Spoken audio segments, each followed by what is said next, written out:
Lethbridge. 93% of Canada's trafficking victims come from right here within our country. 50% of those are Indigenous. Human trafficking is a gendered crime, impacting women more than men. The perpetrators, in fact, are often men. These victims are real people who have had their lives tragically altered. In 2012, the Conservative government launched a 4-year national action plan to combat human trafficking. Instead of renewing federal funding to support victims of human trafficking by furthering this program, the so-called feminist prime minister who sits across from me decided that there are better places to spend money, like, for example, giving $200 million to a failing casino firm.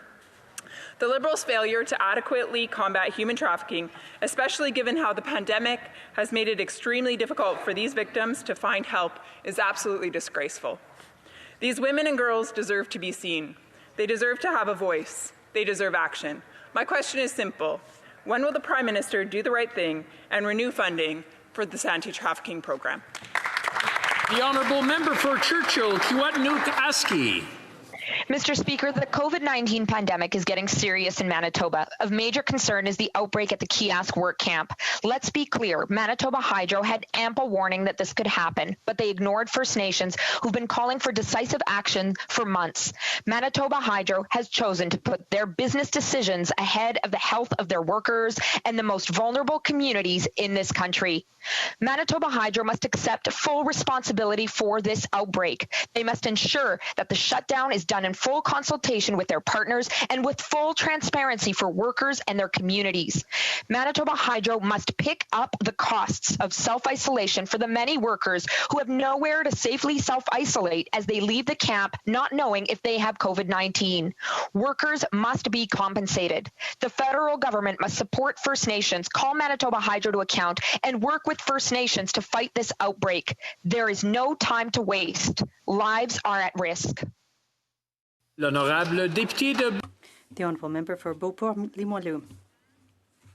Mr. Speaker, it was with horror that we learned of the tragic events that took place in Quebec City on Saturday night.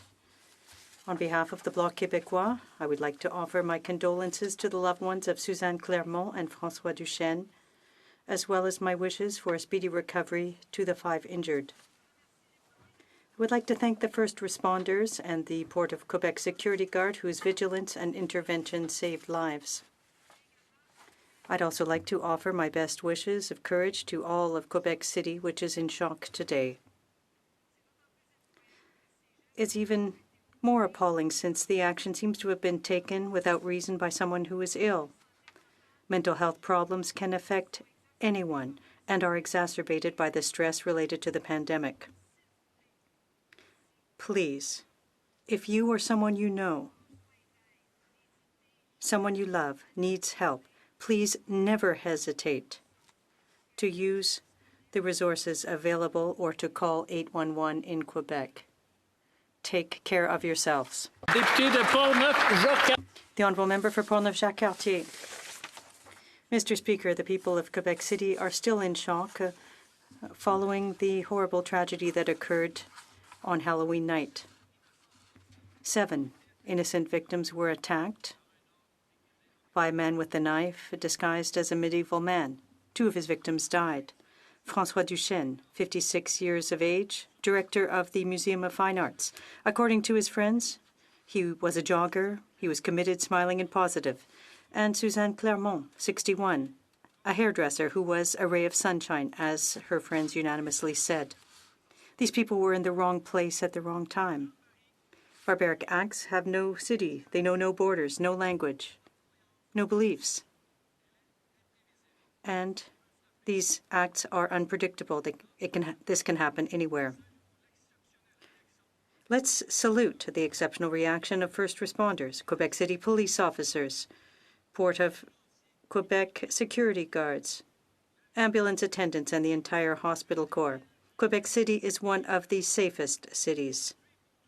Today and forever, our thoughts are with the victims, their families, and loved ones.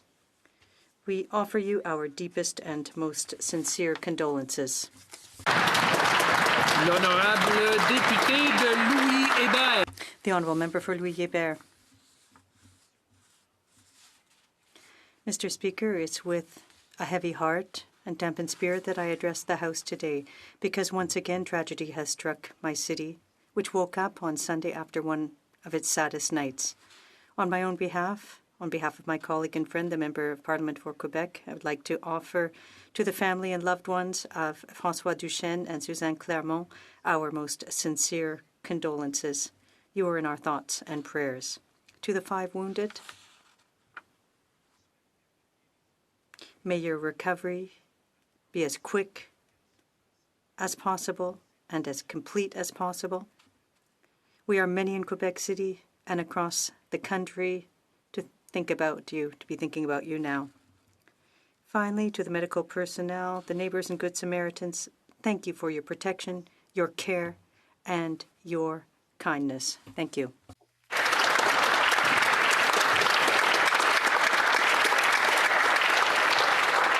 Alors, order.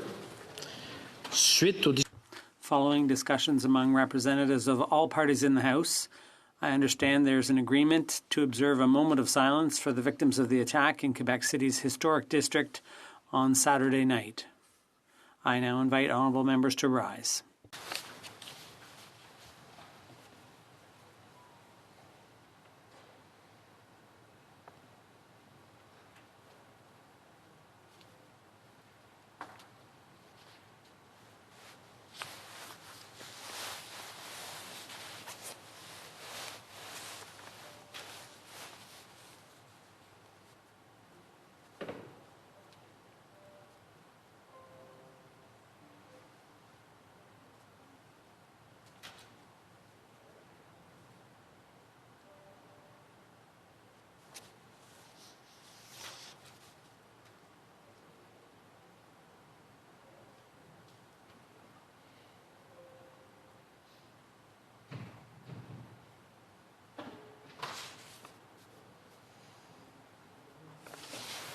L'ordre. Order. Question. Oral questions. Questions, l'honorable. The honourable member for Louis Saint Laurent. Mr. Speaker, freedom of speech is one of the best and the most important cardinal rules of our great country, Canada. And the Prime Minister should be one of the strongest defenders of this value. But unfortunately, the Prime Minister believes that free speech should be limited. The Prime Minister suggests Friday that speech he finds disrespectful will not be protected. Well, even if the Liberal Party claims day after day that they are the great defender of the Charter of Right and Freedom, can the Prime Minister tell us why he finds it so easy to put conditions of those freedoms? Minister of Foreign Affairs. Mr. Speaker, I'd like to thank the member for a very important question. We were all deeply horrified by the recent attack in France, not only the Member of Parliament, but I would say all Canadians. We stand in solidarity with our French colleagues. Our thoughts are with the families of the victims. Together, Mr. Speaker, as my colleagues around the world have said, we need to fight against terror and intolerance. Mr. Speaker, Canada is a strong defender of the liberty of expression around the world, the freedom of expression, and we will continue to advocate for freedom of expression around the world. Thank you. Member for Louis Saint Laurent. Monsieur le Président, Mr. Speaker, freedom of speech is one of our country's main values. It's constitutionally protected. The Prime Minister should be the biggest champion of that freedom. But unfortunately, on Friday, the Prime Minister put conditions and expressed reservations about this freedom. The Prime Minister is supposed to be the defender of the freedom of expression, but he was the one to attach conditions. Why does the Prime Minister want to put conditions on freedom of speech? The Honourable Minister. Mr. Speaker, I'd like to thank my colleague for his question. We should avoid politicizing this issue. All Canadians were horrified by the recent attacks in France. We are obviously standing in solidarity with our French colleagues. Our thoughts are with the families of the victims, and together we need to fight against terror and intolerance around the world. Canada is one of the biggest champions of freedom of expression in the world, and we will continue to play that role. Thank you. The Honourable Member. Mr. Speaker, freedom of expression doesn't just exist when it suits you. It should exist above all, when it doesn't suit you. That's what freedom's all about.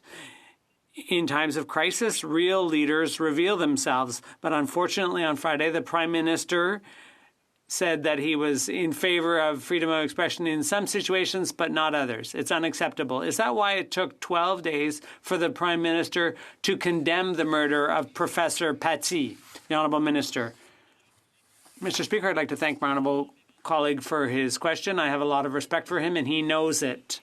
It's false to tell Canadians that we were slow to react. The day after the attack, on behalf of the Government of Canada, I expressed our solidarity with the people of France, and I said that we should combat that intolerance around the world and that Canada would continue to be one of the biggest champions of freedom of expression in the world. The honourable member, with all due respect for my colleague opposite, he's not yet Prime Minister of Canada, and the Prime Minister of Canada was slow to express his condolences and condemnation of the murder of Professor Paty. It's in moments of crisis that true leaders emerge, and the President of France, Emmanuel Macron, did not delay. Far from it. He's a moderate, not an extremist. The President of France is a friend and a personal ally of the Prime Minister. So why didn't he follow suit instead of departing from what President Macron did? The Honourable Minister.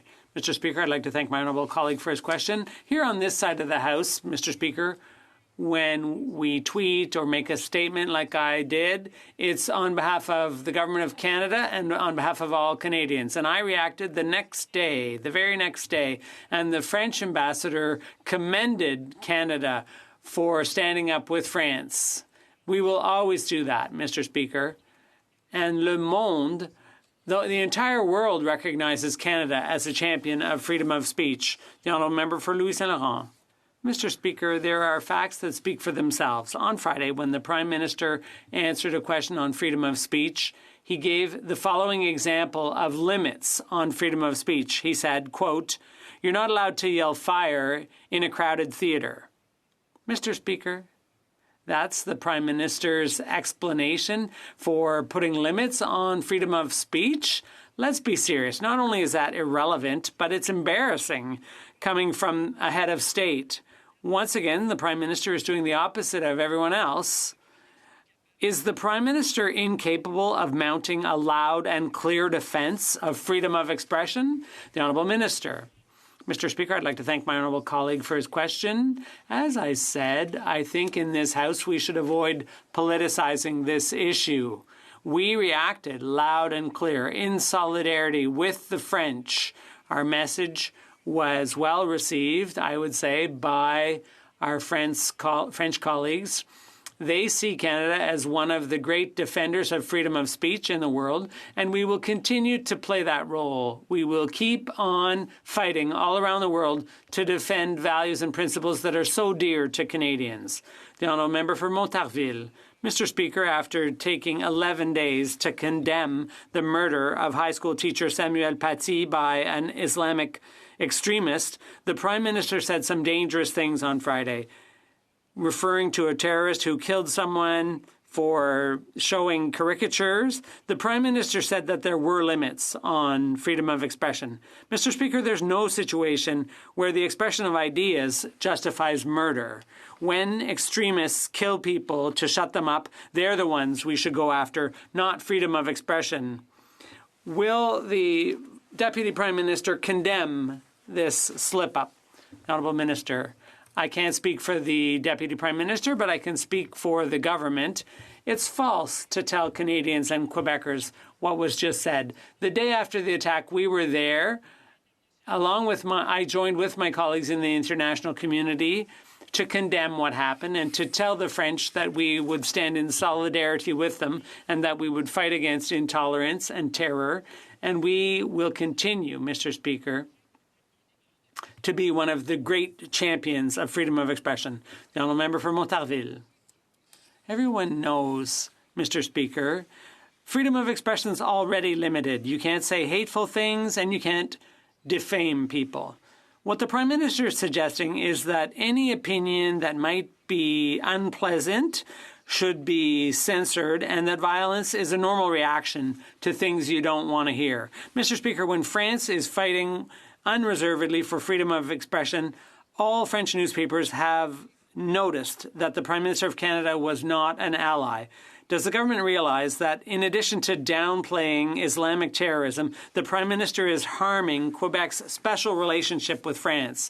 The Honourable Minister. Mr. Speaker, I think all MPs agree nothing justifies violence on both sides of the House. I don't think we should be politicizing this issue. We are all standing in solidarity with our friends in France. And I would remind my colleague that the French embassy here in Canada commended the government of Canada for what we said in solidarity with France. I think our allies, on the contrary, see us as one of the great champions of freedom of expression in the world, and we will continue to play that role. Thank you. The Honourable Member for Burnaby South. Merci, Monsieur le Président. Thank you, Mr. Speaker. To begin with, I'd like to express my deepest sympathies to the victims of the attack in Quebec City. Many people have raised the issue of mental health services, particularly in pandemic times. There's a lack of mental health services. Will the Prime Minister increase funding for mental health services? The Honourable Minister of Health. Mr. Speaker, in fact, our government has been investing in mental health services for a number of years with over $5 billion to provinces and territories over the years to improve services to Canadians no matter where they live. Listen, our heart are with all the people of Quebec, with the people of Quebec City, and I would like to remind everyone that we have additional free resources for all Canadians at wellnesstogether.ca. I encourage all Canadians who are struggling, worried, afraid to reach out. Thank you. The Honourable Member for Burnaby South. Thank you, Mr. Speaker. From the beginning of this pandemic, we knew that small businesses would be struggling to pay their rent. As necessary lockdowns happened, small businesses were worried about how they were going to pay their commercial rent. But instead of putting in place a program to help these small businesses, the Liberal government put in place a program that helped their Liberal insiders instead. So moving forward, will the Prime Minister commit that any small business program, any relief program, will actually be focused on helping small businesses and not Liberal insiders? The Honourable Minister.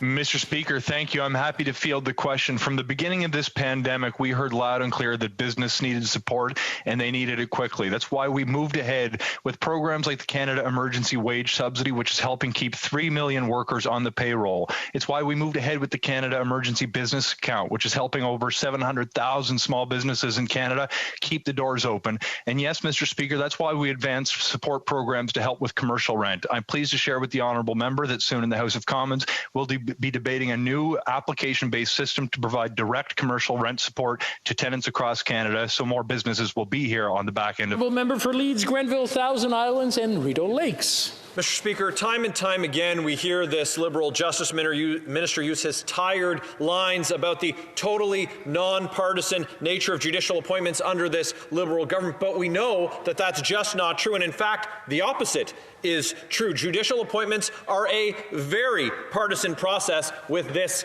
government. Can the minister tell Canadians why a judge's score on their Liberal list is the determining factor in their career path? Honourable Minister.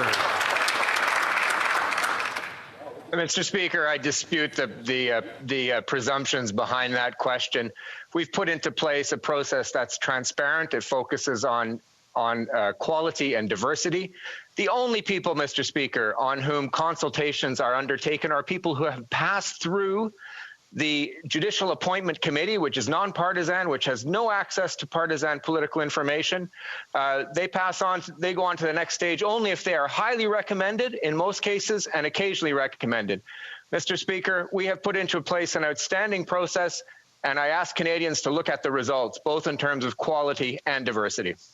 The Honourable Member for Leeds, Grenville, Thousand Islands, and Rideau Lakes. Well, there it is, Mr. Speaker, the same minister with the same old lines from the same old story. Liberals always put their Liberal friends to the front of the queue. Turns out Mathieu Bouchard, a key PMO player during the SNC Lavalin scandal, continues to meddle in the affairs of the Minister of Justice. The Liberals want to make sure if they don't get the right prosecutor, they at least get the right judge. Speaker, why is this government always tilting the scales of justice in favor of well-connected Liberals? Well, member for the Honourable Minister.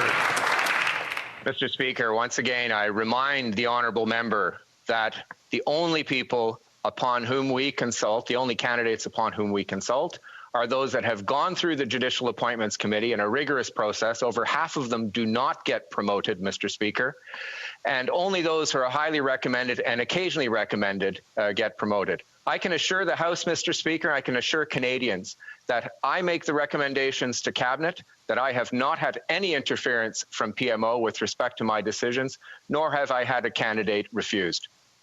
The Honourable Member for Leeds, Grenville, Thousand Islands and Rideau Lakes. Well, documents confirm that because of, quote, no caucus input, quote, appointments of at least 15 judges were stifled by the Prime Minister's office. The Liberals have their hands on judicial appointments at every single step. Even Liberal MPs who don't show up for a year, like Nicola Diorio, had more say in who became a judge than the Attorney General did. It's a simple question. What does the government think is more important qualification for being a judge? Being a lawyer or being a Liberal?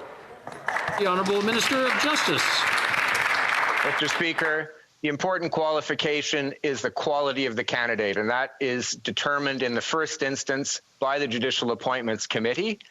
In the second instance, there's a wide consultation amongst the legal community, again focusing on quality and only with respect to highly recommended or occasionally recommended candidates. Mr. Speaker, we're proud of the process that we've put in place. I'm proud of the appointments that I put in place. And again, I repeat that as Minister of Justice, I have not had a single candidate rejected by PMO, nor have I had a single candidate suggested to be by PMO. The Honourable Member for Lévis-Lotbinière. Mr. Speaker, the media are reporting that ministers, Liberal MPs, close advisors to the Prime Minister, influential members of the Liberal Party of Canada, and constituency staffers have influence over judicial appointments. Mr. Speaker, is this the makeup of the Committee of Experts the Prime Minister promised in 2016 to deal with appointments to the bench? The Honourable Minister. Mr. Speaker, the Honourable Member, with all due respect, has not characterized the process accurately. Each candidate goes through this non-partisan consultative committee. They don't have access to any partisan information. They're either given if they're given a highly recommended or recommended rating, then they go on to the next step. We're looking for quality, Mr. Speaker, and diversity. I'm very proud of the appointments I've made, and I can reassure honourable members that I have never experienced any pressure from the Prime Minister's office. The honourable member for Lévis-Lotbinière.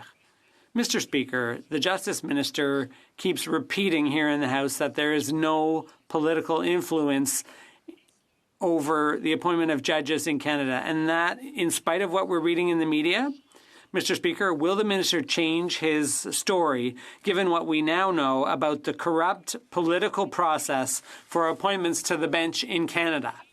The Honourable Minister.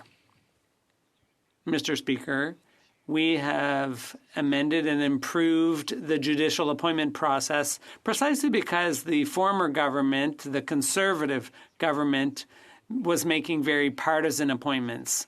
We struck an advisory committee that works very hard on evaluating candidates that are highly recommended or recommended. Those candidates, only those candidates, move on.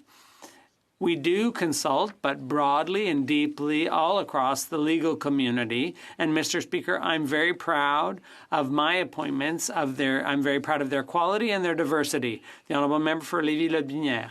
Mr. Speaker, let's talk about that. PMO staff methodically use Liberal lists to check the political background of potential judges.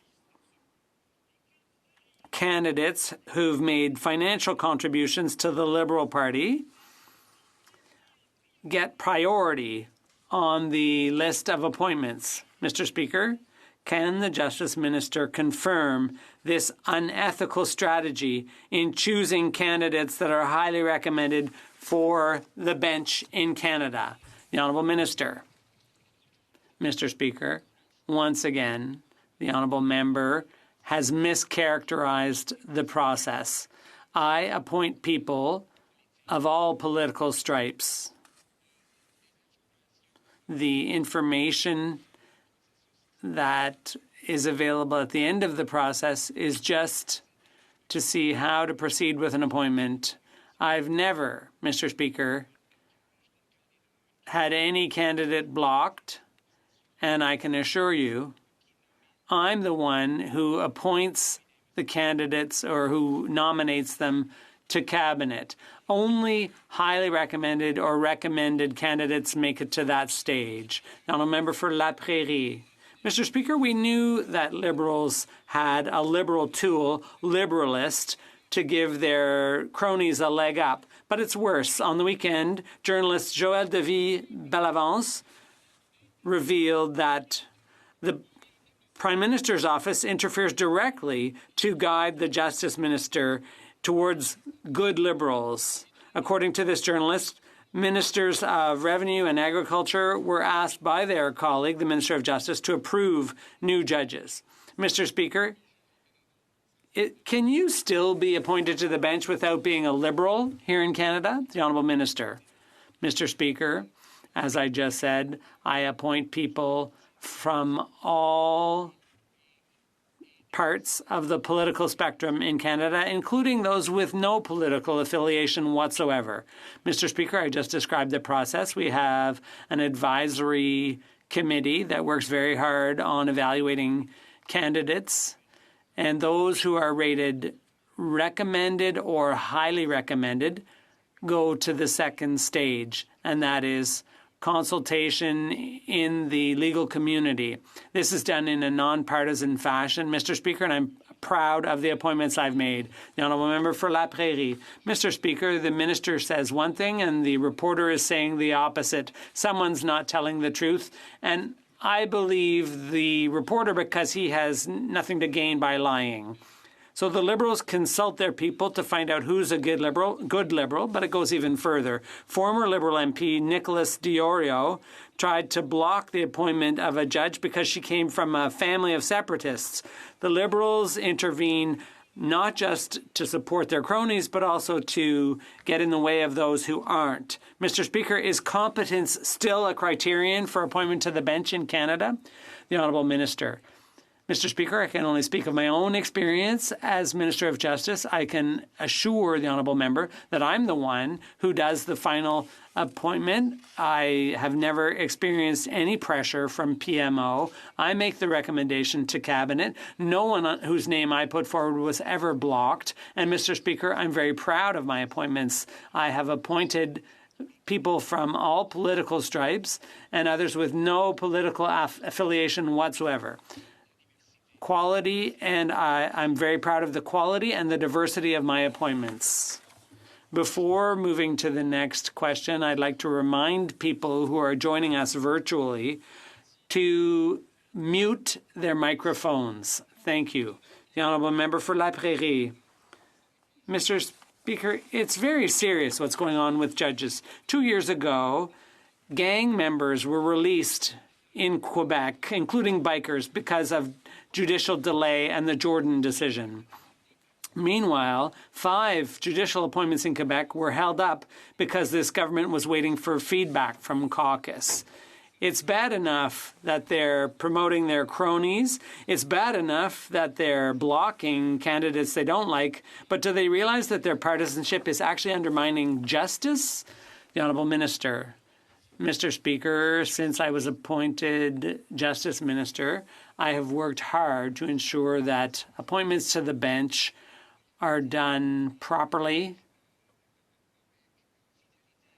and faithfully consistent with the process. As I said, I've appointed a number of judges in Quebec, and I work with my Quebec counterparts to ensure that the impact of the Jordan decision is minimized. I am constantly watching things before the courts. Kent, Middlesex. Speaker, last week the government refused to answer questions about how they intend to protect Canadian consumers from gouging by grocery giants. First, they decided to talk about other government programs. Then, they decided to blame the provinces.